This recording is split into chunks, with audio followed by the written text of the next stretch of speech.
साथियों नमस्कार, मैं हरिश्चंद्र बर्णवाल इस वीडियो में आप सभी का स्वागत करता हूं। दोस्तों, प्रधानमंत्री मोदी इन दिनों कई देशों की यात्रा पर है। घाना हो या त्रिनिदाद टोबैगो, दोनों ही देशों में दोस्तों किस तरीके से उन्होंने धमाल मचाया पूरी दुनिया ने देखा। और अब तो आप जानते ही हैं कि ब्रिक्स समिट है, वहां पर ब्राजील में जो कुछ होगा वो भी आप देखेंगे। लेकिन प्रधानमंत्री तो बाहर हैं, देश के भीतर उन्होंने जो काम किया या जिस तरह की खबरें आ रही हैं, यकीन मानिए अगर वो सच साबित होती है, कंफर्म तो कोई नहीं कह सकता, एक तीर से उन्होंने दो निशाना साधा है। इधर ममता बनर्जी और उधर स्टालिन की सरकार, दोनों पर ही जबरदस्त प्रहार। अगर सही मायने में कहिए तो एक झटके में उन्होंने दो बड़े राज्यों पर सियासी कब्जा करने की पूरी तैयारी कर ली है। और इसकी गुंजाइश इतनी जबरदस्त है दोस्तों कि आप सोच नहीं सकते। आप जानते हैं कि भारतीय जनता पार्टी जिस तरीके से काम करती है, हर पल विपक्षी दलों को नजर आता है, लगता है कि कुछ ना कुछ तो हो रहा है। वो बार बार कहते हैं कि ये तो 24 घंटे सिर्फ चुनावी मोड में रहते हैं। अरे भाई, जो काम करेगा वो तो चुनावी मोड बोलो या कुछ भी करो, सब चुनाव से ही जुड़ा है ना। पूरा लोकतंत्र ही चुनाव पर आधारित है। भाई, वन बिग ब्यूटीफुल बिल जो अमेरिका में है, पास ना होता तो भी वो चुनावी मुद्दा था, पास हो गया तब भी चुनावी मुद्दा। तो हर चीज तो इसी से जुड़ा है ना। आज की कहानी क्यों जबरदस्त है दोस्तों, ये जानना जरूरी है। और इसीलिए ये मामला आपको बता दूं, भारतीय जनता पार्टी के राष्ट्रीय अध्यक्ष से जुड़ा है। इतनी बड़ी खबर है दोस्तों, अभी कोई पुख्ता जानकारी आई नहीं है, अभी पता भी नहीं चला कि ये खबर सच भी है या नहीं। लेकिन ममता बनर्जी हो या स्टालिन की सरकार हो, दोनों के होश उड़ गए। आखिर क्या है खबर, क्यों होश उड़ गए, इसी को डिकोड करने जा रहा हूं। आपसे निवेदन करता हूं दोस्तों कि आप जरूर बने रहिए, अपने कमेंट के साथ जुड़िए। और सबसे पहले तो आप सभी को जय सिया राम। और हाँ दोस्तों, HB मेलोडी वहाँ पर एकादशी को लेकर जो गीत तैयार किया है उसे ज़रूर देखिए, अधिक से अधिक लोगों तक पहुँचाइए।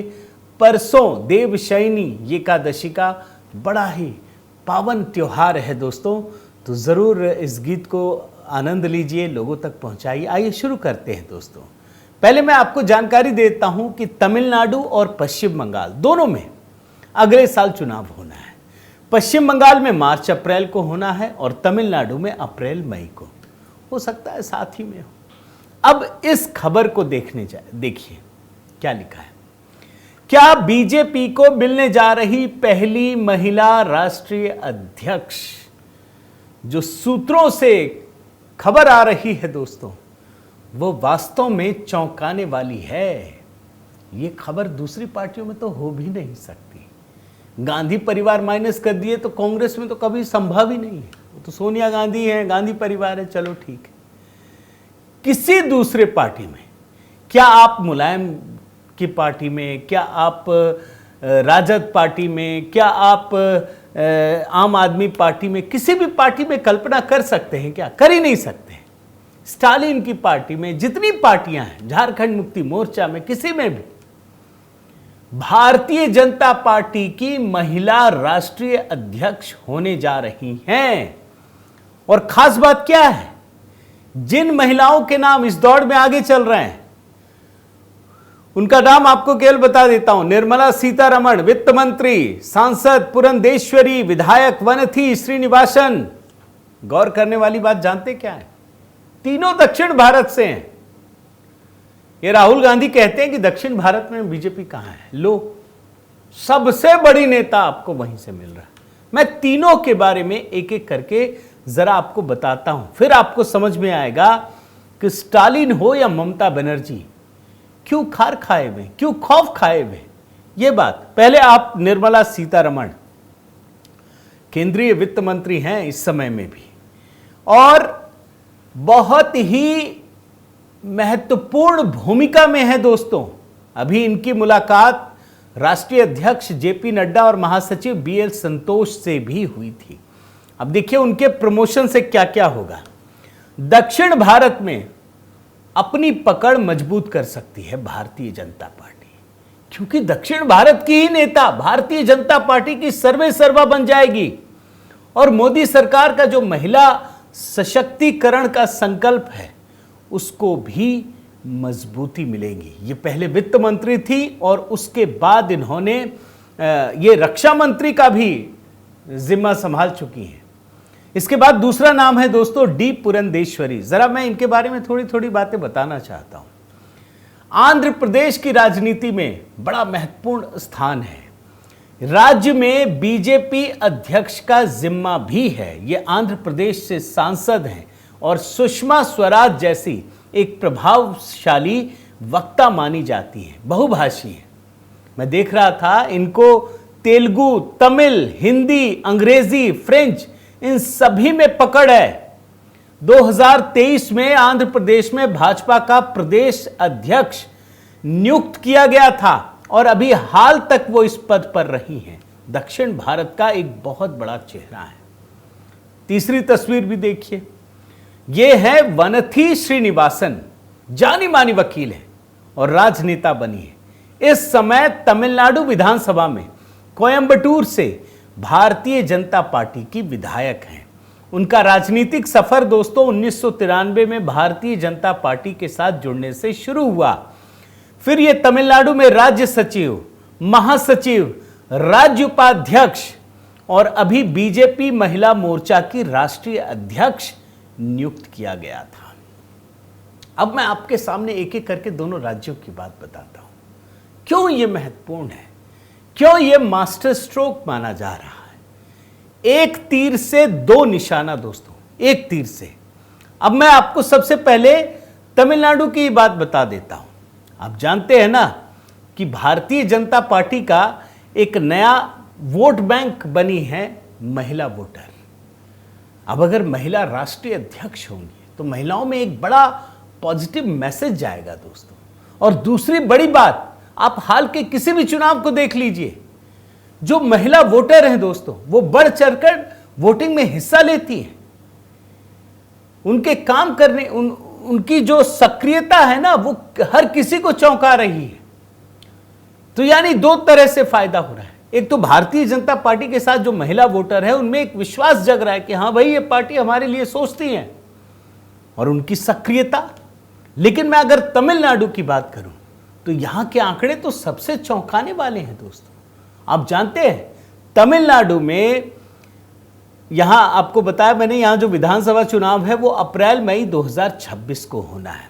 अगर आप गौर करें तो तमिलनाडु में जो महिला वोटर हैं वो पुरुष वोटर से काफी ज्यादा हैं। भाई कई जगहों पर महिलाओं की संख्या कम है, अधिकतर जगहों पर। तमिलनाडु में उल्टा है।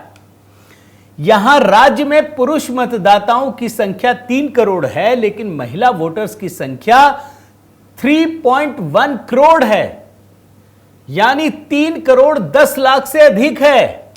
आप समझिए। और मैं जरा और आपको कुछ आंकड़े दिखाता हूं दोस्तों, मैंने रिसर्च किया है। तमिलनाडु में 234 विधानसभा है दोस्तों।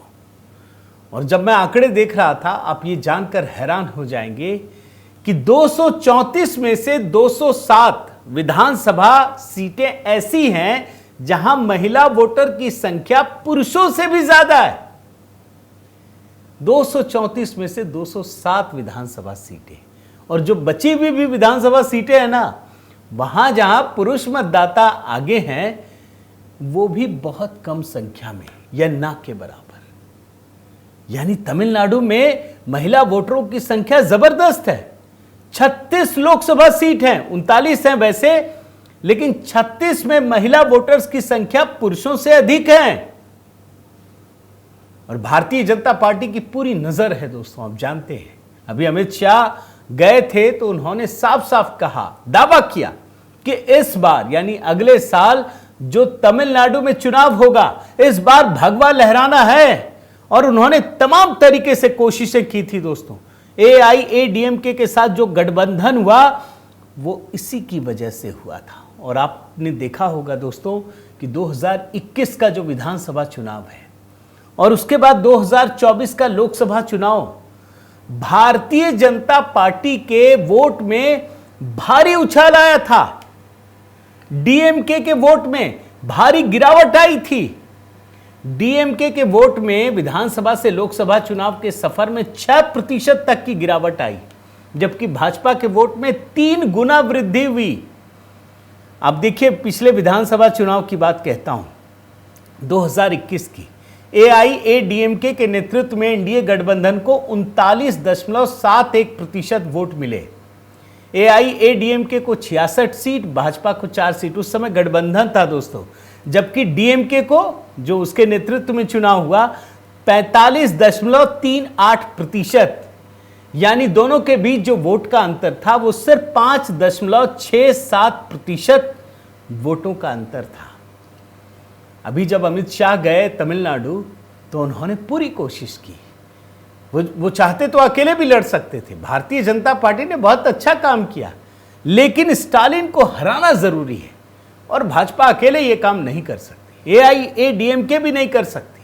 और जिस तरीके से स्टालिन हिंदुत्व के खिलाफ दोस्तों एक मुहिम चला रहे हैं, झंडा बरदार बने हुए, उनको सत्ता से हटाना सबसे बड़ी बात है, जरूरी है। और इसीलिए भारतीय जनता पार्टी ने, अमित शाह जी ने जाकर के साफ साफ ऐलान किया कि इस बार एआईएडीएमके के साथ गठबंधन में ये चुनाव लड़ा जाएगा। सिर्फ 5% वोट चाहिए। अगर पिछले विधानसभा चुनाव को देखें तो एक तो अलायंस और दूसरा महिला राष्ट्रीय अध्यक्ष, और वो भी दक्षिण भारत से। इसीलिए स्टालिन की चिंता बढ़ती जा रही है दोस्तों। और मैं स्पष्ट रूप से देख रहा हूं कि जिस तरीके से तमिलनाडु में स्टालिन सरकार के पास प्रति लोगों में गुस्सा है दोस्तों, वो गजब का गुस्सा है। अभी मैं आपको 2024 का एक और आंकड़ा दिखाता हूं।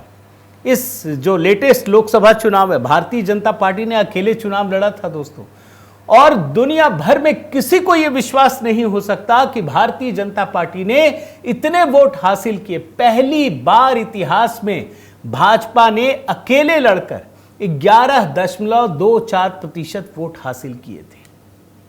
अकेले, कोई बड़ा दल नहीं था।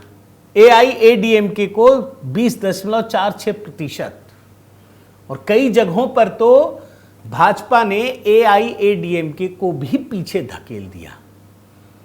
यानी लोकसभा चुनाव में अगर दोनों के वोट प्रतिशत जोड़ दीजिए तो कुल मिलाकर होगा 31.7%, और डीएमके को कितना मिला?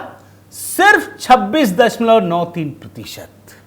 यानी ये दोनों दल साथ होते क्या होता। मैं आपको एक एग्जाम्पल देता हूं।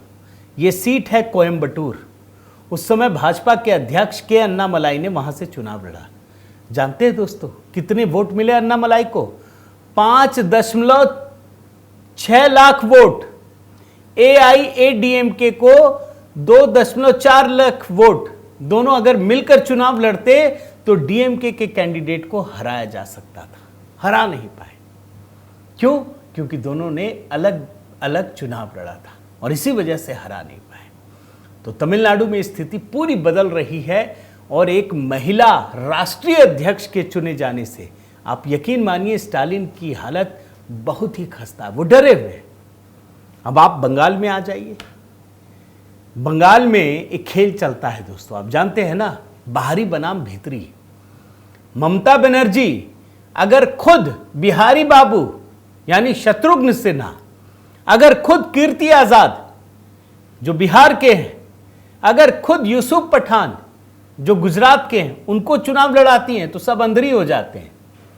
सबको बंगाली मान लेती है, बंगाल के मान लेती। लेकिन भाजपा वाले किसी को ले आए तो उसको बाहरी बना देती है। यही चल रहा है ना खेल। मतलब आप ही सर्वे सर्वा, आप ही सही, बाकी सब बुरा। अब मान लीजिए तमिलनाडु की कोई महिला राष्ट्रीय अध्यक्ष भारतीय जनता पार्टी की वहां जाकर प्रचार करती है। ममता बनर्जी कहती हैं बाहरी है, बाहरी है। तो भैया भीतरी कौन है? लोग पूछेंगे ना, क्या बांग्लादेशी हैं भीतरी?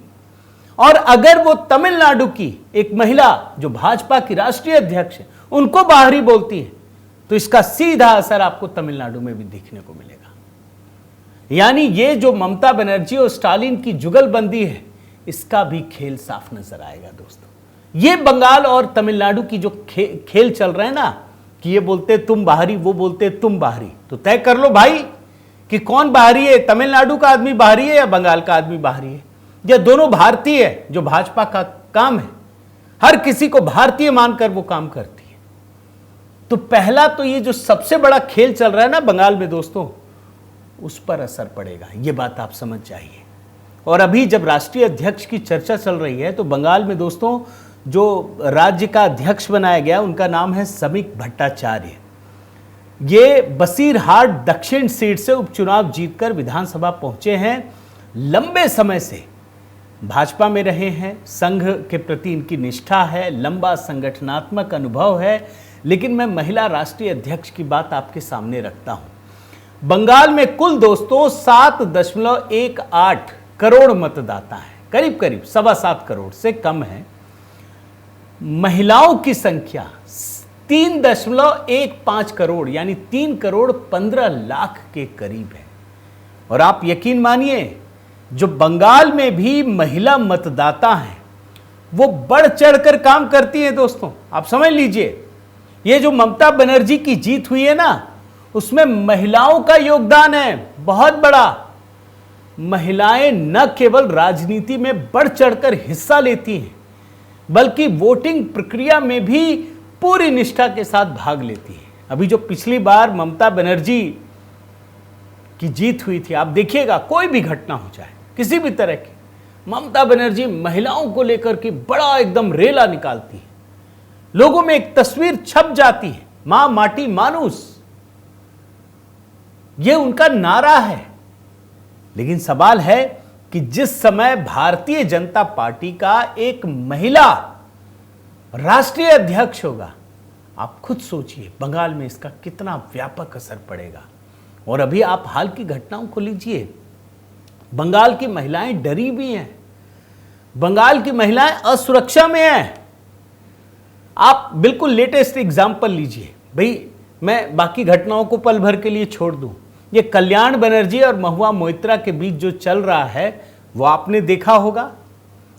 क्या कहा इन्होंने कि महुआ हनीमून के बाद अब लौट आई हैं, अब मुझसे लड़ने लगी। यहां क्या महिला अस्मिता की बात नहीं होती है? आरजीकर का मामला ले लीजिए, आरजीकर मेडिकल कॉलेज, पूरे देश में गुस्से की लहर चल पड़ी दोस्तों। और अभी ज्यादा दूर नहीं, अभी चल ही रहा है ये विरोध प्रदर्शन। कोलकाता लॉ कॉलेज के पूर्व छात्र मनोजीत मिश्रा, टीएमसी का है, यहां पर भी जो बलात्कार की घटना हुई वो भी पूरे बंगाल को दहला रही है। बंगाल के लोग गुस्से से उबल रहे हैं। और ऐसे मौके पर दोस्तों, अगर भारतीय जनता पार्टी का कोई राष्ट्रीय अध्यक्ष महिला शक्ति के पास हो, तो आप खुद सोचिए बंगाल के लोगों का विश्वास किस कदर आगे बढ़ेगा। और इसीलिए मैं मानता हूं दोस्तों कि मोदी जी ने एक तीर से दो निशाना साधने की कोशिश की। हालांकि हमें नहीं पता कौन बनेगा, लेकिन जब ये खबरें आई तो मैं तो बड़ा खुश हुआ कि अगर भाजपा का कोई राष्ट्रीय अध्यक्ष किसी महिला शक्ति के पास हो तो इससे बड़ी बात हो ही नहीं सकती है। मैं निवेदन करता हूं दोस्तों कि आप भी कमेंट करके बताइए कि क्या भारतीय जनता पार्टी का राष्ट्रीय नेतृत्व अब किसी नारी शक्ति को देना चाहिए? क्या उससे फर्क पड़ेगा? आपके कमेंट का इंतजार है दोस्तों। निवेदन करता हूं कि आप अधिक से अधिक संख्या में इस वीडियो को लोगों तक पहुंचाइए। चैनल सब्सक्राइब नहीं किया है तो ज़रूर कीजिए, लाइक कीजिए, बेल आइकन दबाइए, लाइक करना भूलिएगा नहीं दोस्तों। और हाँ, HB मेलोडी, वहाँ हमारे एकादशी के गीत को देखिए, बताइए कैसा लगा। अगला गीत दोस्तों सोच रहा हूँ रक्षाबंधन पर। हालांकि 9 अगस्त को रक्षाबंधन है, लेकिन इस बार मेरी कोशिश है कि 2 गीत अपलोड करूँगा। तो एक गीत रक्षाबंधन पर तैयार कर रहा हूँ अभी, तो हो सकता है अगले हफ्ते रक्षाबंधन पर गीत अपलोड करूँगा। बने रहिए, जुड़े रहिए। बहुत बहुत धन्यवाद। जय सिया राम।